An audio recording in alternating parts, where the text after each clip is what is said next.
UP की राजनीति से इस वक्त की बड़ी खबर। कैबिनेट मंत्री ओम प्रकाश राजभर ने अखिलेश यादव पर अब तक का सबसे तीखा हमला बोला है।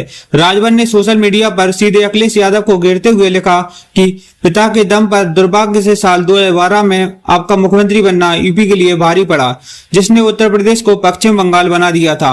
राजभर ने गंभीर आरोप लगाते हुए कहा कि साल 2012 का चुनाव जीतते ही सपा कार्यकर्ताओं ने पूरे सूबे में जातीय और धार्मिक हिंसा शुरू कर दी थी। लखनऊ सीतापुर रूट के मुसाफिरों के लिए इस वक्त की सबसे बड़ी और शानदार खबर। केंद्रीय मंत्री नितिन गडकरी ने लखनऊ सीतापुर हाईवे को चमचमाता 6 लेन एक्सप्रेसवे बनाने का बड़ा ऐलान कर दिया है। सरकार इस मेगा प्रोजेक्ट पर करीब 1200 करोड़ रुपए का भारी भरकम बजट खर्च करने जा रही है। आपको बता दें कि अभी तक इस हाईवे पर लगने वाले लंबे जाम की वजह से लोगों के पसीने छूट जाते थे और 2 घंटे का लंबा वक्त बर्बाद होता था, लेकिन इस हाईटेक 6 लेन के बनते ही 2 घंटे का यह थका देने वाला में सफर महज 50 मिनट में सिमट जाएगा। मेरठ और वेस्ट यूपी के लोगों के लिए इस वक्त की सबसे बड़ी और राहत भरी खबर। इस साल कांवड़ यात्रा के दौरान जनता को सड़कों पर लगने वाले भारी ट्रैफिक जाम से नहीं जूझना पड़ेगा। इस मामले के बीच नमो भारत और मेरठ मेट्रो लोगों के सफर का सबसे बड़ा सहारा बनने जा रही है। मोदीपुरम से लेकर मेरठ साउथ तक शहर की जनता अब मेट्रो ट्रेन के जरिए मिनटों में एक छोर से दूसरे छोर तक पहुंच सकेगी। अयोध्या के राम मंदिर से इस वक्त की बड़ी खबर। चुनाव विवाद के बाद पहली बार निकाली गई मुख्य कार्यकारी अधिकारी यानी सीईओ पद की वैकेंसी ने देश भर में रिकॉर्ड बना दिया है। इतिहास में पहली बार शुरू हुई इस भर्ती प्रक्रिया के तहत महज 24 घंटे के भीतर ट्रस्ट को 1000 से ज्यादा आवेदन मिल चुके हैं। इस हाई प्रोफाइल रेस में देश के कई बड़े रिटायर्ड आईएएस, आईपीएस और वरिष्ठ प्रशासनिक अधिकारियों ने अपनी दावेदारी ठोकी है। आवेदन की आखिरी तारीख 18 जुलाई तय है और अंतिम समय तक दावेदारों की यह संख्या कई हजारों के पार जा सकती है।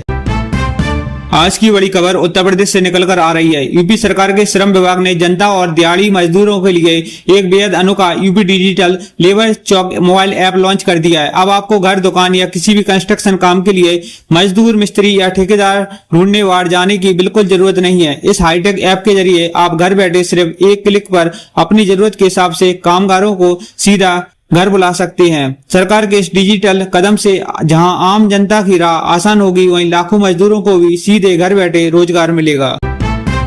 बरेली से आई इस वक्त की सबसे बड़ी और चौंकाने वाली खबर, जहां पुलिस ने ऐसी सातिर हसीना को गिरफ्तार किया है जो रात भर पढ़ाई करके नहीं बल्कि सोशल मीडिया पर रील और फर्जी तस्वीरें डालकर आईएएस अफसर बन गई। जी हां, साधना नाम की सातिर महिला ने खुद को देश की सबसे बड़ी प्रशासनिक सेवा का अधिकारी बताया और अभिषेक नाम के इस मासूम लड़के से शादी रचा ली। लेकिन शादी के बाद जैसे ही इस फर्जी आईएएस के झूठ का मखौटा उतरा तो इस पीड़ित परिवार पर ही 40 लाख रुपए की मोटी रकम ऐंठने का दबाव बना दिया। इससे पहले की लुटेरी दुल्हन कोई और बड़ा खेल खेलती, बरेली पुलिस ने बिजली की रफ्तार से एक्शन लेते हुए इस फर्जी कलेक्टर को सीधे सलाखों के पीछे पहुंचा दिया है।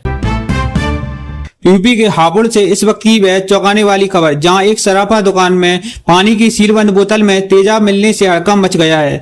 दुकान पर जेवर खरीदने आई रिया नाम की लड़की ने प्यास लगने पर जैसे ही बोतल से 2 घूंट पानी पिया, वहीं दर्द से चीख उठी और उसके मुंह से झाग निकलने लगा। तेजाब की वजह से उसके पेट और आंतें बुरी तरह झुलस गईं। 5 दिन अस्पताल में बीतने के बाद राहत की बात यह रही कि रिया की हालत में अब थोड़ा सुधार है, लेकिन डॉक्टरों के मुताबिक उसे पूरी तरह ठीक होने में करीब 2 महीने लगेंगे। पुलिस अब इस खौफनाक लापरवाही के पीछे कड़ियों को खंगालने में जुट गई है।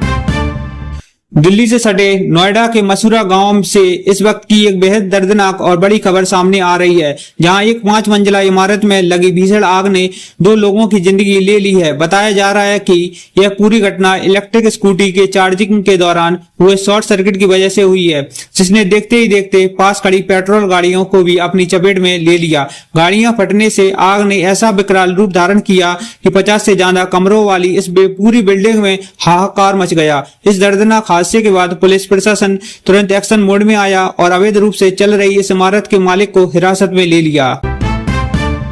उत्तर प्रदेश से इस वक्त की सबसे बड़ी खबर, खाकी वर्दी पहनने का सपना देख रहे युवाओं के लिए बड़ी खुशखबरी आ चुकी है। उत्तर प्रदेश पुलिस भर्ती एवं पदोन्नति बोर्ड ने यूपी पुलिस एसआई का फाइनल रिजल्ट जारी कर दिया है। जी हां, सब इंस्पेक्टर नागरिक पुलिस और समकक्ष पदों की सीधी भर्ती का अंतिम परिणाम घोषित हो चुका है। सफल उम्मीदवारों को की फाइनल मेरिट लिस्ट पीडीएफ विभाग की ऑफिशियल वेबसाइट पर अपलोड कर दी गई है। अब उम्मीदवारों को कहीं भटकने की जरूरत नहीं है। आप सीधे बोर्ड की वेबसाइट पर जाएं और अपना नाम या रजिस्ट्रेशन नाम के जरिए तुरंत अपनी किस्मत